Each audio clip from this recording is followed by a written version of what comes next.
Assalamualaikum warahmatullahi wabarakatuh. Perkenalkan, nama saya Lulu Malabonita dengan NIM 22106311102229 dari kelas 7 PAG. Alhamdulillahirobbilalamin wabihi nasta'inu ala umuri dunia waddin, wassalatu wassalamu ala asrofil anbiya'i wal mursalin wa ala alihi washabihi ajmain, amma ba'du. Yang terhormat para hadirin sekalian, para orang tua yang kami cintai, para saudara-saudara muslimin dan muslimat yang dirahmati Allah Subhanahu wa Ta'ala. Puji dan syukur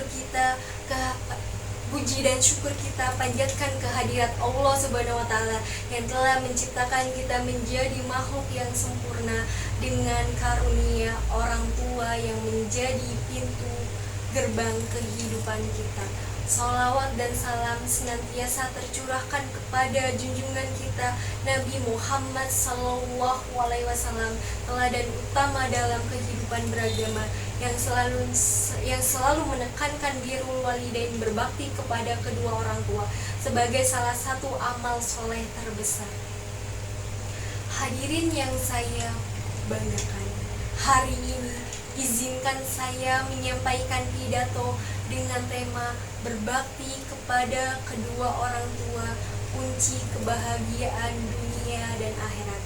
Di tengah hiruk-pikuk kehidupan modern yang penuh dengan godaan dan kesibukan, seringkali kita lupa akan kewajiban suci ini. Padahal dalam ajaran Islam, berbakti kepada orang tua bukan sekedar kewajiban, melainkan investasi terbesar untuk ridho Allah Subhanahu wa Ta'ala. Bayangkan betapa ironisnya jika kita sibuk mengejar dunia namun melupakan mereka yang telah mengorbankan segalanya demi kita.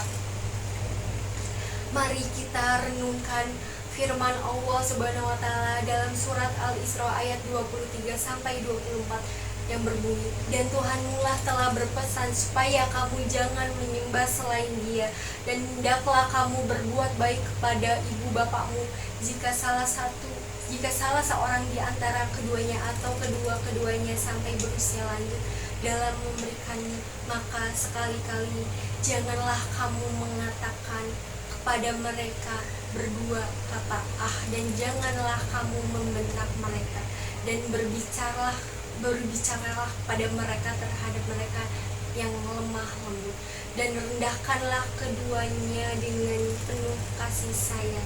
Dan ya Tuhanku, ampunilah dosaku dan dosa kedua orang tuaku, bagaimana mereka berdua telah mendidikku ketika kecil.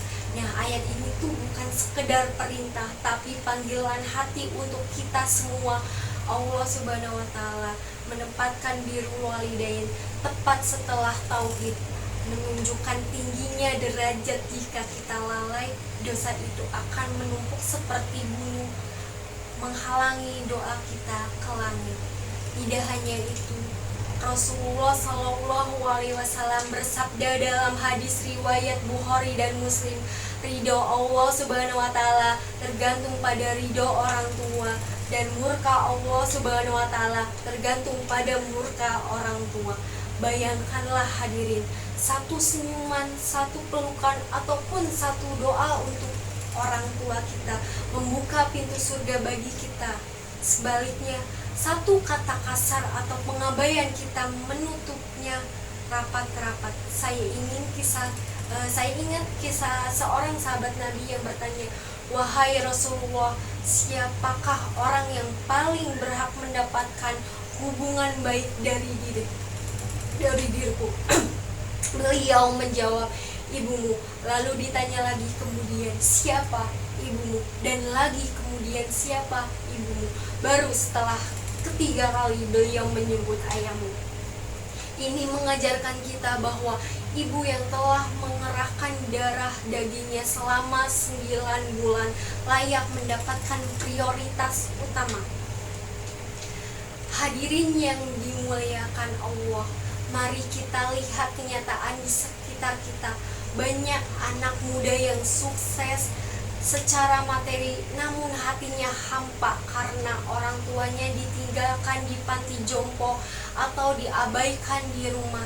Saya pernah mendengar cerita seorang pemuda yang sibuk bekerja di kota besar, jarang menelpon ibunya yang sakit. Suatu hari ibunya meninggal dunia.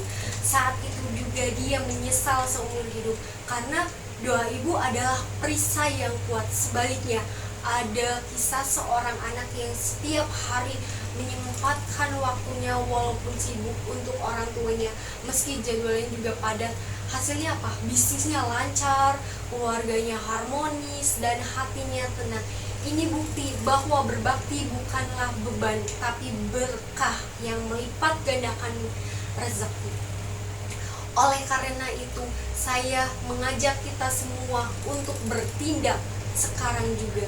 Nah, mulailah dari hal kecil kayak seperti menelpon orang tua setiap hari, membantu pekerjaan rumah, atau sekedar mendengarkan cerita mereka dengan sabar.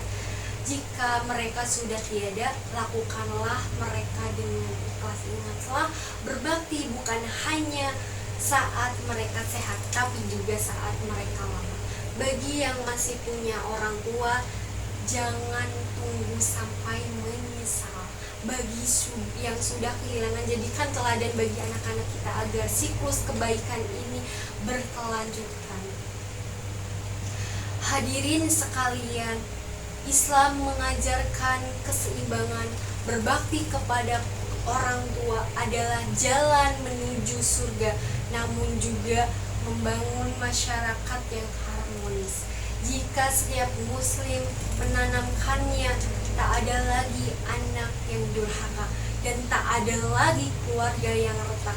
Mari kita buktikan komitmen kita hari ini demi ridha Allah Subhanahu wa taala. Akhir kata, semoga Allah Subhanahu wa taala memudahkan kita untuk menjadi anak yang soleh dan soleha. Barakallahu fikum. Wassalamualaikum warahmatullahi wabarakatuh.